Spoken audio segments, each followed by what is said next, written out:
오늘 아침 일라디오. 이맘때 내리는 눈은 겨울을 나는 보리를 포근하게 덮는다고 하죠. 마치 이불처럼 눈이 쌓이면 아무래도 동해를 덜 입을 테니까 옛 선조들은 풍년을 기대했습니다. 오늘 절기상으로 눈이 가장 많이 내린다는 대설입니다. 눈이 많이 내리진 않지만 수도권 영서, 충남 일부 지역에 새벽부터 눈이 날리기 시작한 곳들이 있고요. 전북 지역, 제주 산간 지역에도 오늘 밤에 눈 소식이 있습니다. 다행히 기온이 영하로 떨어지진 않아서 빙판길의 위험은 적습니다만 그래도 그늘진 곳, 또 찬바람 많이 부는 지역에선 운전에 각별히 주의하셔야겠습니다. 주말 사이에 전남 영암의 오리 농가에서 또 한 차례 고병원성 조류 인플루엔자 확진 소식이 전해졌는데요. 이불처럼 내려앉은 눈이 이 작물 추위를 덜어준다는 대설에 살포시 내린 눈이 가금 농가 걱정 근심도 좀 덜어주면 얼마나 좋겠습니까? 지금으로서는 방역이 최우선입니다. 고병원성 조류 독감 추가 확산 막을 수 있게 가능한 모든 힘을 모았으면 하는 바람입니다. 12월 7일 월요일입니다. 오늘 아침 일라디오 출발합니다. 저는 아나운서 김재웅입니다.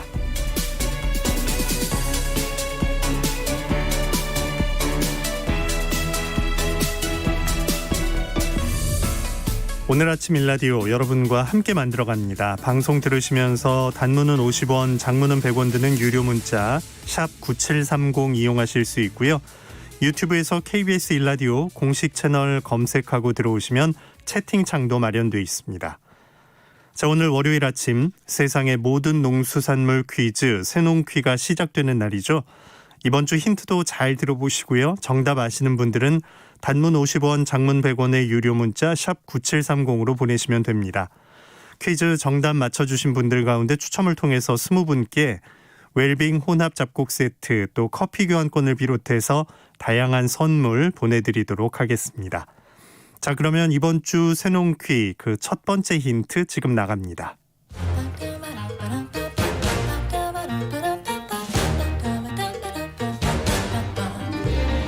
오늘 아침 일라디오가 선정한 우리 농수산물을 맞히는 세상의 모든 농수산물 퀴즈 새농퀴.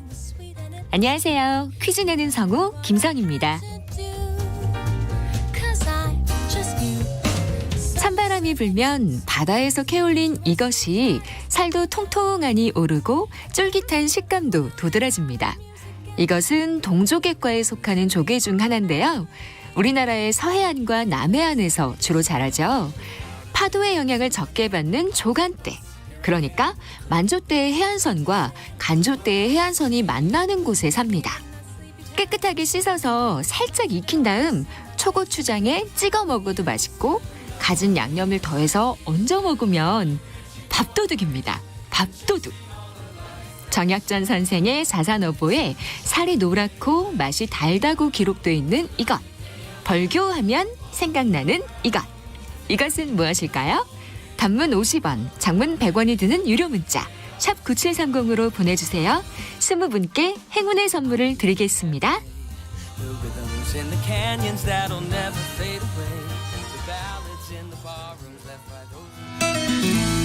KBS 라디오 새농퀴 정답 아시는 분들은 단문 50원, 장문 100원 드는 유료 문자 샵 9730으로 보내주시기 바랍니다. 농작업 정보로 이어갑니다. 농촌진흥청 대변인실 김용길 팀장 전화 연결돼 있습니다. 안녕하십니까? 예, 안녕하십니까? 네. 주말 사이에 또 한 차례 고병원성 조류 인플루엔자 소식이 전해졌습니다. 전남 영암 오리 농장인데 전북 정읍과 경북 상주에 이어서 이제 올해 세 번째가 되는 거죠. 가금 농가들은 많은 긴장 속에 주말을 보내셨을 것 같은데 지금 상황을 좀 짚어주시겠습니까? 예, 말씀하신 것처럼 전북 정읍과 상주에 이어서 지난 토요일 국내 최대 규모의 그 오리 사육지인 전남 영암의 오리 농장에서 고병원성 조류 인플루엔자가 발생돼서 발생 농장에서 기르던 오리 9,800마리와 발생 농장에서 반경 3km 이내에 있는 열 농가에서 기르고 있는 닭과 오리 49만 마리를 안타깝게도 살처분한 상황입니다. 발생 농장과 10km 이내에 있는 농장의 닭과 오리는 30일간 이동 제한 조치가 내려진 상황이고요. 또 어제 오후에 경기도 여주의 농가에서도 의심 신고가 접수되는 등 조류 인플루엔자가 확산되는 그런 상황에 있습니다. 따라서 정부는 오늘부터 이제 전국 모든 가금 농장을 대상으로 전담 관제를 도입하고 사단 방역 담당자를 지정해서 농장 진입로 생석회 벨트 구축과 농장 청소와 소독, 또 축사 입구 생석회 도포, 축사 출입 시 장화 갈아 신기, 축사 내부 매일 소독하기 등을 집중 점검하기로 했습니다. 특히 올해는 철새 유입량이 많은 만큼 전국 각지 하천과 호수 주변의 철새 분변에서 고병원성 조류 인플루엔자 변기가 계속 발견되고 있기 때문에 가금 농장은 물론 국민 모두가 경각심을 갖고 차단 방역 실천에 적극 동참을 해 주셔야겠습니다. 네. 그 일반 국민들도 좀 힘을 보태고 가금 농가들도 철저하게 좀 규정을 준수한다면 그래도 피해를 최소화할 수 있지 않을까 하는 생각으로 방역에 가능한 모든 힘을 좀 모아서 어떻게든 더 확산되는 건 좀 막아야겠습니다. 자, 이번 주 농가에서 실천할 농사 정보들 알아보기로 하죠. 먼저 벼농사 어떻습니까? 내년에 심을 우량 종자를 준비하실 땐 지역의 특성과 자기 논의 특성을 잘 따져보고 필요한 양만큼 정부 보급종 종자를 미리 준비를 해주시는 게 좋겠고요. 겨울철 보관 중인 농기계는 눈이나 비가 맞지 않도록 해주시고 콤바인은 컴프레서 등으로 깨끗이 이제 청소를 한 후에 데친 날은 그리스를 발라줘 녹이 슬지 않도록 이렇게 해주셔야겠습니다. 농기계를 장기간 보관할 때는 땅에 그대로 놓지 말고 받침대 등을 이용해 보관을 해주시는 것이 좋겠습니다. 네. 대설에 눈이 좀 오면 이제 보리 보온에 도움된다는 옛말이 있는데 큰 눈 예보는 없는 상황이죠. 바짝물 예. 관리 같은 경우는 어떻게 하면 좋을까요? 네, 오늘이 바로 대설인데 오늘 그 중서부 또 해안 쪽으로만 약간 그 눈이나 비가 내린다는 예보가 있고 눈이 좀 내리지 않아서 안타깝긴 한데요. 보리는 이제 겨울철에 잎해를 받게 되면 뿌리가 이제 깊게 뻗지 못하고 양분 흡수가 잘 안 돼서 잎이 이제 누렇게 변하는 그 황화 현상이 발생하기 때문에 배수로를 잘 정비해 주시고 보리밭 양 끝에 보호 머리를 터줘서 습해를 받지 않도록 사전에 예방을 해주시는 게 좋겠습니다. 감자와 고구마를 저장하고 있는 농가에서는 저장고의 온도와 습도를 잘 맞춰줘야 하는데 감자의 경우는 온도는 2에서 4도, 습도는 80에서 85%로 관리해 주시고 고구마는 12에서 15도, 습도는 85에서 90%로 관리를 해주셔야겠습니다. 시설하우스에서 육묘 중인 오이나 토마토, 풋고추와 같은 열매채소는 야간의 최저 온도를 12도 이상으로 유지를 시켜주시고 배추나 상추 등 그 잎채소는 8도 이상으로 유지를 시켜줘서 생육이 정상적으로 되도록 보온 관리에 신경을 써주셔야겠습니다. 네. 과수농가의 경우에는 나무 보온 또 병해충 관리에 좀 신경을 써야겠죠. 예. 과수원에 떨어진 낙엽이나 이제 과실, 썩은 가지 등은 생육기간 중에 발생한 병해충의 월동 장소가 되기 때문에 한 곳에 모아 태우거나 땅속에 묻어줘서 내년에 이제 병해충에 의한 피해를 사전에 줄여주는 것이 좋겠습니다. 과수원에 설치된 관수시설은 기온이 많이 내려가면은 동파로 인한 피해가 발생할 수 있기 때문에 밖으로 노출된 부위는 부직포 등으로 잘 덮어주거나 싸매줘서 피해가 없도록 해주셔야겠습니다. 과수나무도 지피나 보온 단열재를 이용해서 원줄기를 싸매주시거나 하얀색의 그 수성 페인트를 발라주시고 추위에 약한 포도나무 같은 경우는 30cm 정도 땅에 묻거나 싸매줘서 엄피해를 받지 않도록 해주셔야겠습니다. 네. 자, 새로운 연구개발 소식도 들어보죠. 그 콩나물 중에서 특히 수량이 많은 종자를 확대 보급한다면서요? 예. 농촌진흥청이 개발한 나물용 콩 품종 중에 이제 아람콩이라는 게 있는데요. 이 콩은 2018년부터 3년간 11개 콩나물 가공 업체에서 길러본 결과 콩나물 수율이 기존 나물콩인 풍산 나물콩보다 10% 정도 높은 것으로 이렇게 나타났습니다. 또한 콩 발화 특성과 콩나물로 길렀을 때 겉모양 등을 종합적으로 평가한 점수에서도 9점 만점에서 7.4점을 받아서 기존 풍산 나물콩보다 5.9점이 높게 나왔습니다. 특히 특히 소비자를 대상으로 한 식미 검정 결과에서도 아람콩은 조리 뒤에 나타나는 그 구수한 향과 맛이 다른 품종보다 우수한 것으로 이렇게 평가가 됐고요. 따라서 아람콩은 2016년에 이제 개발한 우리 농촌진흥청에서 가는 품종인데요. 꼬투리가 높게 달리고 쉽게 쓰러지지 않기 때문에 요즘 기계 수확에 아주 적합한 품종이라고도 할 수 있겠습니다. 네. 또 생산성이 높고 병해충 등 재정성을 갖고 있어서 나물용 콩으로 최근 재배가 늘고 있는 품종이기 때문에 농촌진흥청은 아람콩 보급을 확대하기 위해서 2022년부터는 정부 보급종 콩나물 종자로 지정한 다음에 보급 물량을 점차 확대해 나갈 계획입니다. 네. 농작업 정보 농촌진흥청 대변인실 김용길 팀장과 함께했습니다. 고맙습니다. 네, 감사합니다.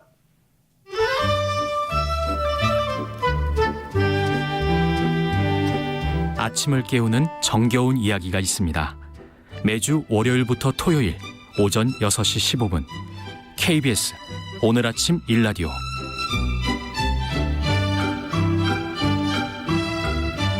지난달 제주경찰청이 3개월간의 기획수사 끝에 농지를 단기간에 되팔아서 시세 차익을 남긴 농업법인 12곳을 적발했습니다.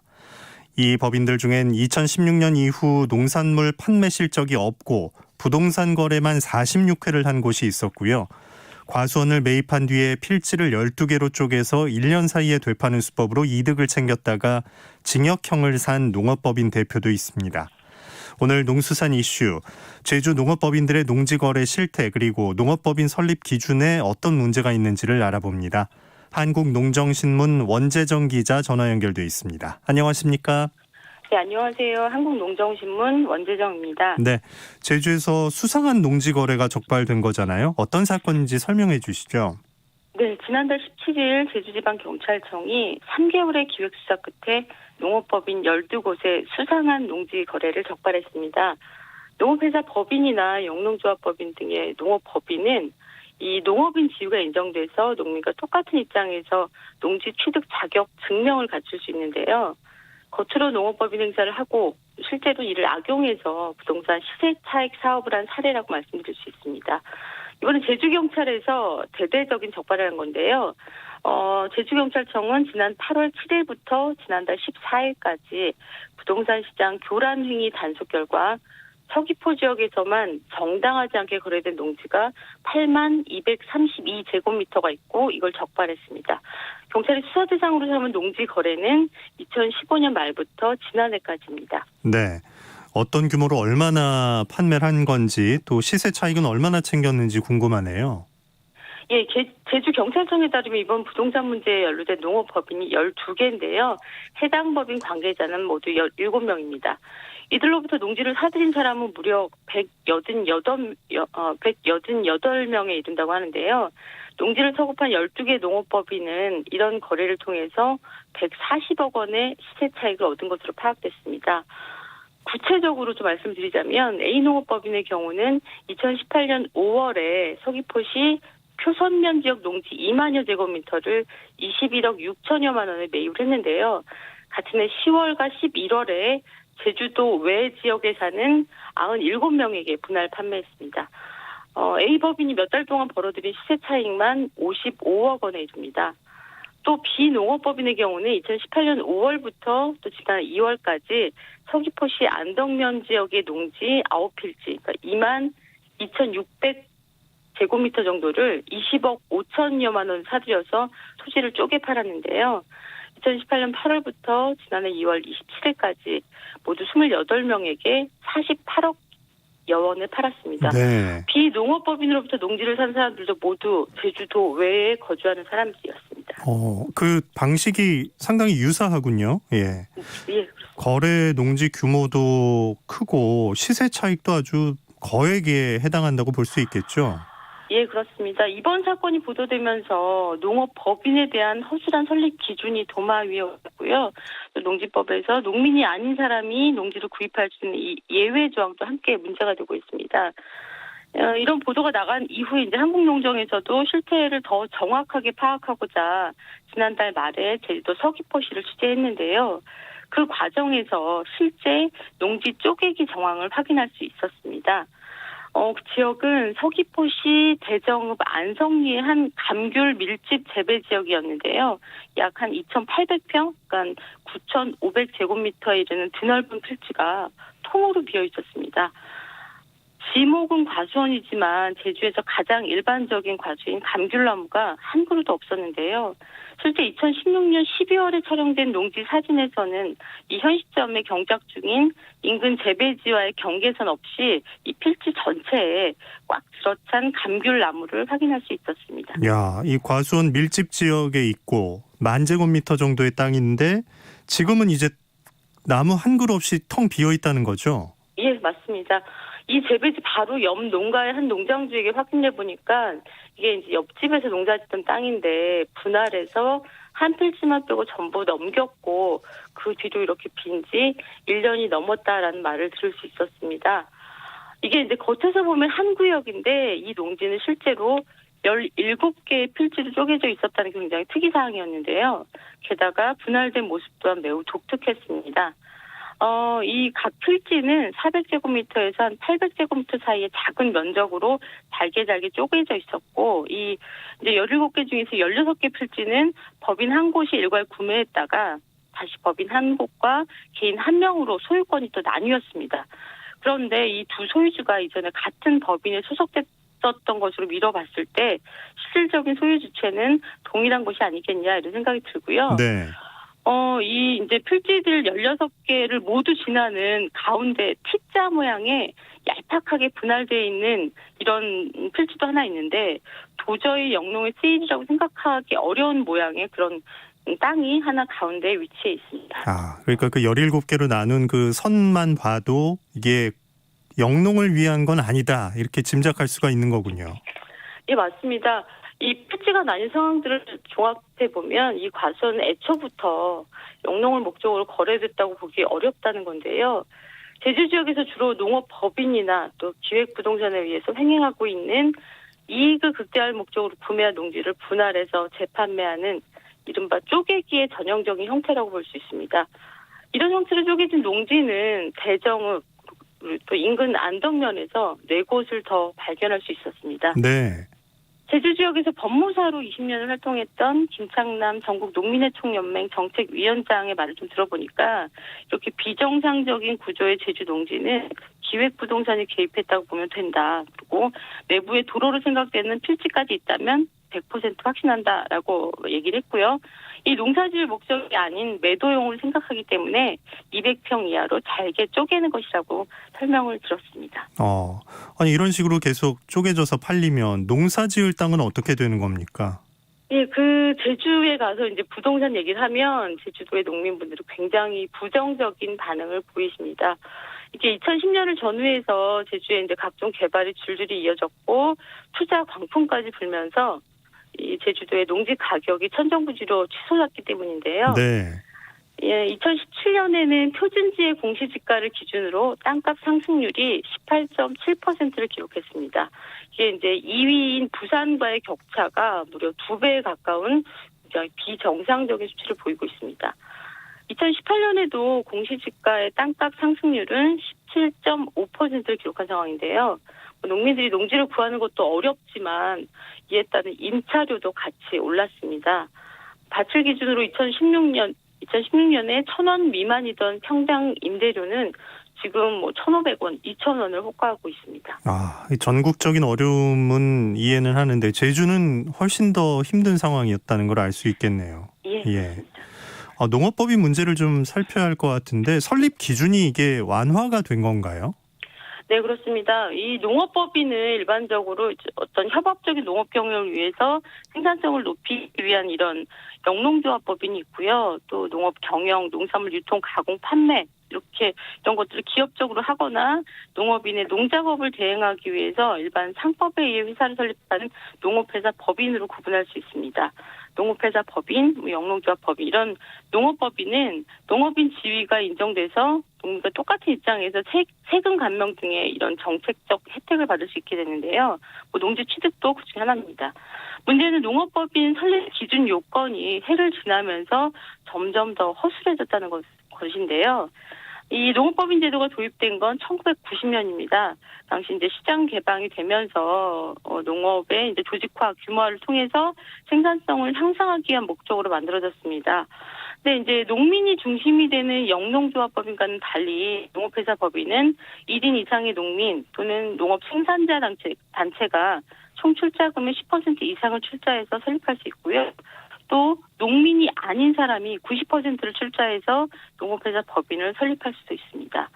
농업법인이 폭발적으로 늘어난 것도 이런 규제 완화의 영향이라고 볼 수 있는데요. 네. 1995년 1,500개였던 농업법인은 2018년에 2만 1,700여까지 늘었습니다.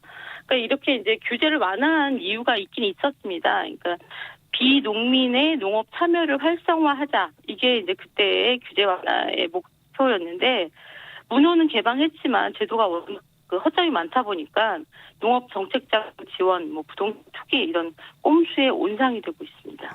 좀 더 활성화되길 바라는 마음에서 규제 문턱을 낮춘 건데 이게 오히려 새로운 문제를 낳고 있는 거군요. 예, 맞습니다. 농업법인 제도가 설립될 당시에는 농지 소유가 허용되지 않았는데요. 1994년 농지법이 제정되면서 농지를 소유할 수 있는 자격이 농업법인에게까지 확대됐습니다. 또 같은 해에는 비농민도 농업법인에 출자가 가능하도록 법이 개정되면서 상황이 완전히 달라지게 됐습니다. 농민이 아닌 비농민이 절대적인 결정권을 가지고 또 그들의 이익을 위해서 법인을 좌지우지하게 할 그런 근거가 생긴 건데요. 이 외에도 농업회사 법인에게는 양도세, 부동산 취득세 면제, 감면 이런 자금 지원에 많은 혜택이 주어집니다. 혜택은 많은데 설립 기준이 쉬워지니까 개인 기업들도 농업회사 법인으로 전환하면서 겉모양만 바꾸는 방식으로 손쉽게 농지 소유 자격을 취득할 수 있는 이런 고리가 생기게 된 것입니다. 네.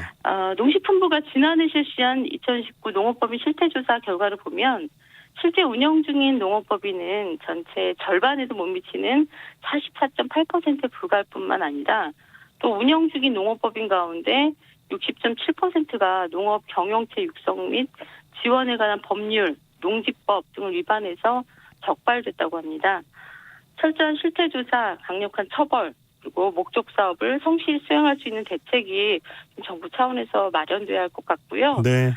무엇보다 완화된 농업법인 설립 규제를 다시 농민 중심으로 되돌리는 것이 시급한 상황입니다. 네. 농수산 이슈 한국농정신문 원재정 기자가 전해드렸습니다. 고맙습니다. 네, 고맙습니다.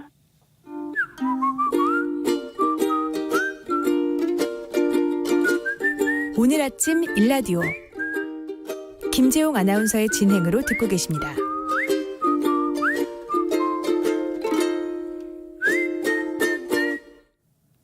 이번 순서는 민족문화콘텐츠연구원 박재희 원장이 전하는 고전으로 세상 읽기 시간입니다. 함께 들어보시죠.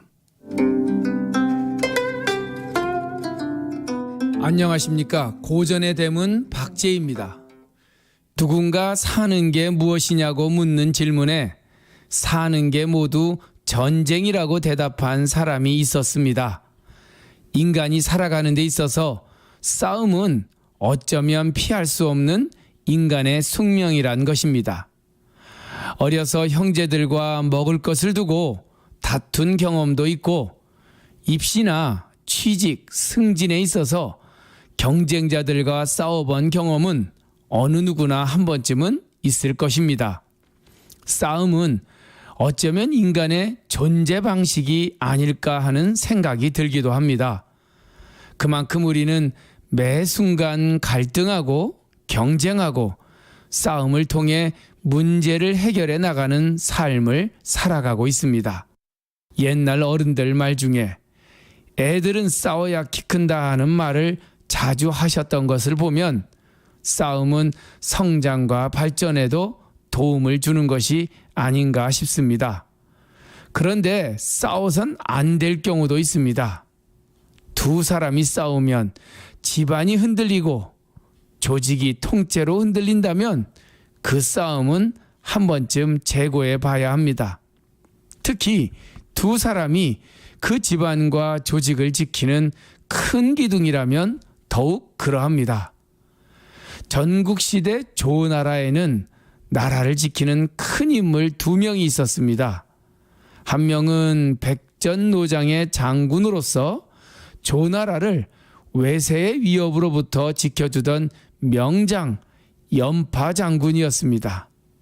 또 한 명은 외교 전략가로서 외교적 수완을 발휘하여 조나라를 주변 열강으로부터 든든하게 지켜주는 인상여였습니다. 인상여는 원래 천한 집안 출신으로 낮은 자리에 있었습니다. 그러나 진나라와의 외교 전쟁에서 능력을 발휘하여 연파 장군보다 높은 자리에 오르게 되었죠. 연파 장군은 이것을 못마땅하게 생각하였습니다. 자신은 목숨을 걸고 전장에 나가 전쟁을 하여 나라를 지켰는데 인상여는 그저 새치혀로 높은 자리에 오른 것에 대하여 불만을 가졌던 것이죠. 그래서 인상여를 만나면 가만두지 않겠다고 공언하며 다녔습니다. 이 말을 전해 들은 인상여는 가능한 연파 장군과 싸움을 피하려고 그와 만나지 않으려 하였습니다. 행여 길을 가다가 연파 장군이 온다는 소식을 들으면 마주칠까 봐 길을 돌아서 가기도 하였죠. 인상여의 가신들은 이것을 수치스럽게 생각하여 모두 사표를 제출하였습니다.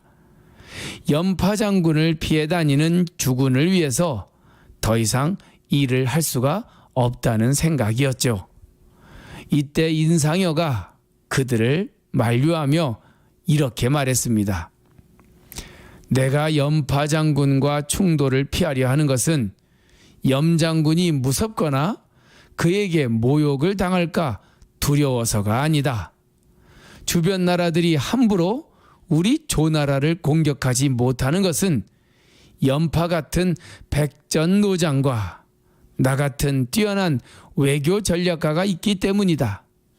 지금 나라의 두 호랑이가 붙어 싸우면 결국 둘 중에 하나는 죽을 것이니 이 틈을 타서 열강들이 쳐들어온다면 결국 나라를 위태롭게 만들 것이다. 나는 강한 진나라 왕 앞에서도 눈 하나 깜짝하지 않고 대결했던 사람이다. 내가 이렇게 염장군을 피하고 있는 것은 나라의 위급함을 먼저 생각하고 개인적인 감정은 뒤로 하기 때문이다. 예, 사마천 사기에 나오는 유명한 구절이죠. 선 국가 지급 이후 사구야라. 국가의 존망을 먼저 고민하고 생각하며 개인적인 감정은 뒤로 할 일이다. 이 말을 전해 들은 연파는 자신의 성급함과 잘못을 반성하는 의미로 인상여의 집 문 앞에 이르러 생각이 짧은 자신을 때려줄 것을 청하였습니다. 인상여는 염장군의 용기에 경의를 표하고 결국 두 사람은 목벨 문자의 목경자, 서로 목숨을 바쳐 의리를 지키는 문경지교를 맺었다는 이야기입니다.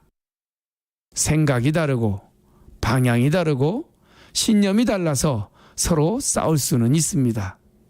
그러나 그 싸움의 승부에 상관없이 조직 전체가 흔들리고 나라가 위태로워진다면 국가와 국민을 위한 싸움이 아닌 개인의 사익을 위한 싸움임에 분명합니다. 개인적인 감정과 승부욕보다 국가의 안녕과 국민의 안정을 먼저 생각할 줄 아는 그런 지도자들이 우리나라에 많이 있었으면 좋겠습니다. 고전의 댐은 박재희였습니다. 선공후사, 공익을 우선하고 사익을 양보하라는 의미 함께 배워봤습니다. 날씨 알아봅니다. 대설인 오늘 곳곳에 눈이 날리는 곳이 있지만 큰 눈 소식은 없습니다. 수도권과 충청권에 낮까지 산발적으로 눈이나 비가 내릴 것으로 보이는데요.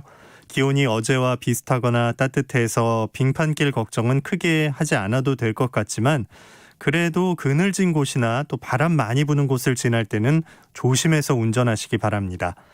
강원 영동을 비롯한 서해안에선 초속 8에서 14m의 강한 바람이 불겠습니다. 강원 영동 지역은 특히 대기가 상당히 건조하기 때문에 산불 등 화재에 대한 주의가 필요한 상황입니다. 제주 남쪽 먼 바다에도 강풍이 예보돼 있으니까요. 조업이나 항해하는 선박은 안전사고에 유의하시기 바랍니다. 오늘 아침 일라디오 함께하고 계신 지금 시각은 6시 46분입니다.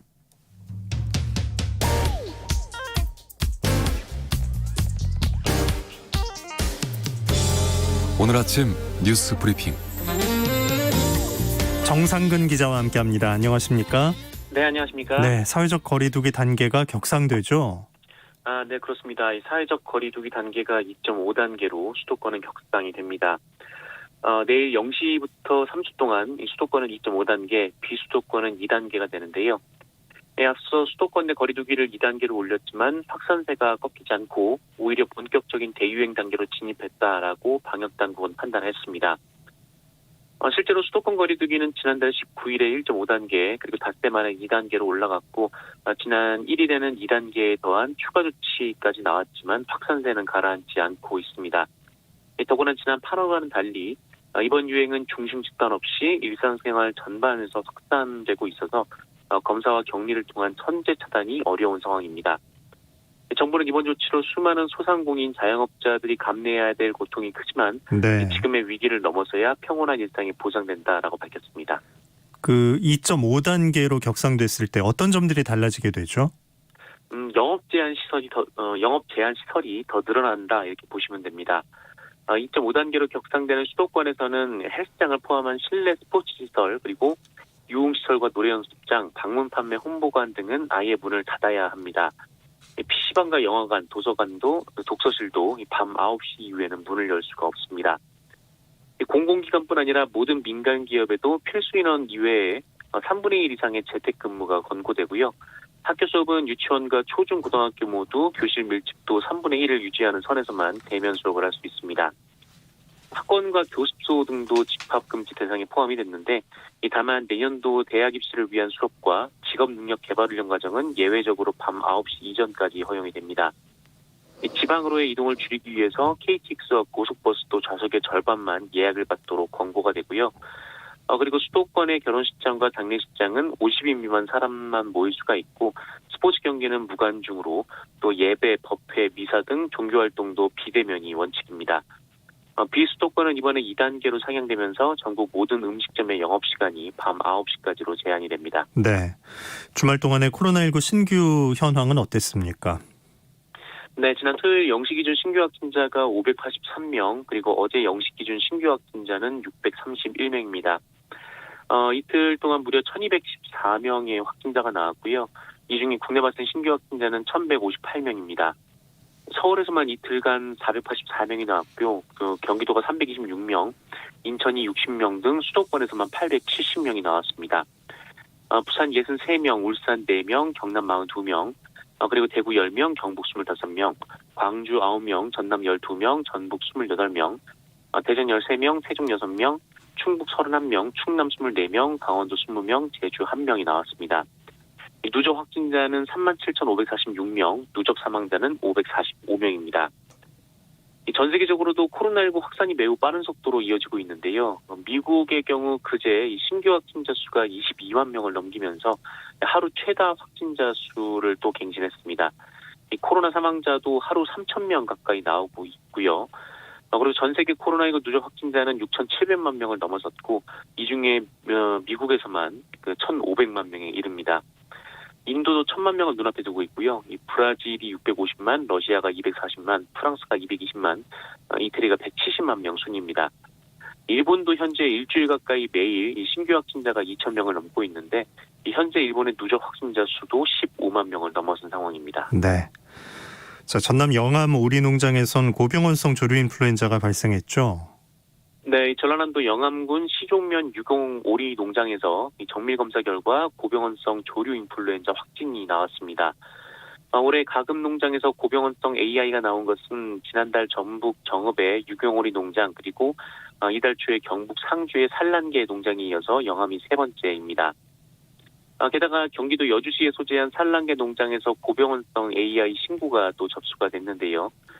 이 농장은 폐사 증가 등 의심 징후가 나타나서 신고를 했고 경기도 동물위생시험소에서 간이 검사를 실시한 결과 양성으로 확인돼서 현재 정밀 검사 진행 중입니다. 이 영암에서는 AI 확산 방지 차원에서 해당 농장에서 키우던 가금류는 물론이고 예방 차원에서 반경 3km 내 11개 가금 농장에서 모두 50만 마리를 살처분했습니다. 또한 영암군의 가금 사육 농장과 종사자들도 오는 11일까지 이동과 출입이 전면 통제가 됩니다. 그리고 같은 계열사 소속의 전남 오리농장 60곳에 대해서 정밀검사를 진행하고 통제 초소도 반경 10km에서 전남 모든 오리농장 180곳으로 늘리기로 했습니다. 방역당국은 앞으로 일주일에 AI 확산을 막는 최대 고비가 될 것으로 보고 2차 전파 차단에 온 힘을 쏟기로 했습니다. 네. 자, 오늘 전국 법관 대표 회의라는 게 열린다고요? 네, 이 대검찰청의 이른바 판사 사찰 의혹이 최근 논란이 된 가운데 이 전국 판사 대표들의 회의체인 전국 법관 대표 회의가 오늘 열립니다. 오전 10시부터 시작이 되고요. 온라인으로 진행이 됩니다. 이 회의에는 판결문 공개 범위 확대와 법관 근무 평정 개선 등 8개의 의안이 상정이 됐는데 언론에 관심을 모으고 있는 판사 사찰 관련해서는 안건으로 상정되지 않았지만 회의 현장에서 새로운 안건으로 상정될 수도 있습니다. 네. 그리고 이를 통해서 이 검찰 문서에 대해서 법관 대표들이 유감 표명이나 이 정식 조사 요구 등을 논의할지 여부를 언론이 주목을 하고 있습니다. 실제로 앞서 법원 내부망에서는 일부 판사들이 검찰이 판사들 정보를 모아서 재판에 부당한 영향을 미치려 했는지 법원행정처에 조사를 촉구하자라는 제안이 나오기도 했습니다. 다만 법원의 대응이 정치적으로 이용될 가능성 등을 우려하는 목소리도 있어서 실제 회의에서 다뤄질 가능성은 아직 미지수입니다. 네. 자, 윤석열 검찰총장 측은 이용구 법무부 차관의 징계위 참석에 대해서 기피 신청을 했다고요? 네, 이번 주 목요일이죠. 오는 10일에 미루고 또 미뤄졌던 윤석열 검찰총장에 대한 징계위원회가 열립니다. 이 징계위원회는 법무부 차관이 당연직 위원으로 참석을 하고요.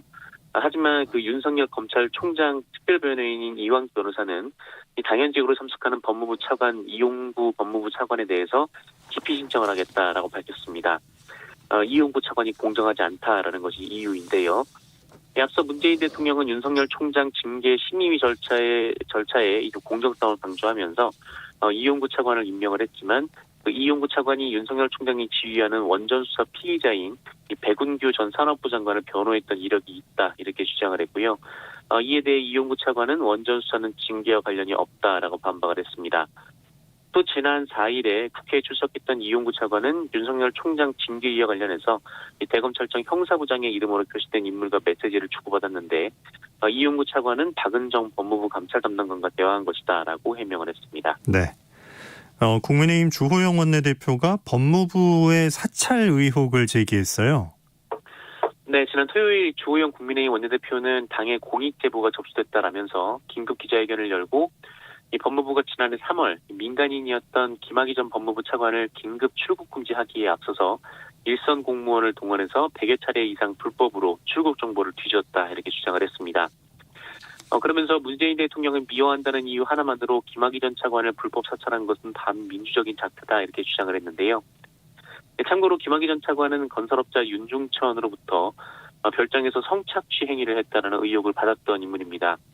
이와 관련 재판부는 이 별장 성접대 속의 영상 속 남성이 김학의 전 차관임을 인정했는데 이 공소시효가 지나서 처벌하지 못한 상황이었습니다. 이에 대해서 법무부는 적법한 절차에 이뤄진 것이다라고 강조를 했습니다.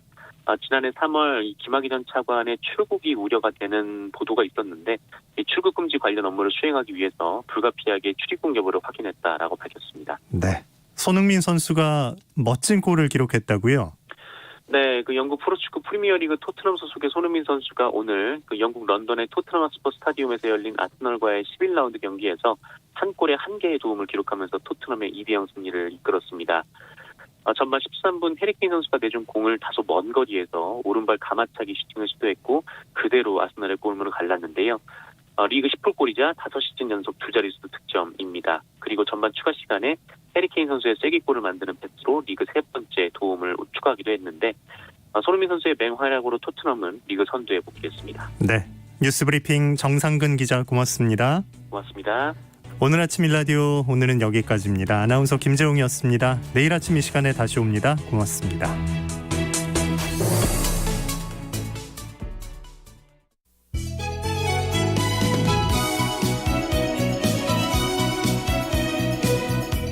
안녕하세요. 바른말 고운말입니다. 어떤 일을 할 때 즐거운 마음으로 하지 못하고 억지로 하다 보면 결국 문제가 생기는 경우가 있습니다. 예를 들어 하기 싫은 마음에 대생각으로 일을 했더니 잘못된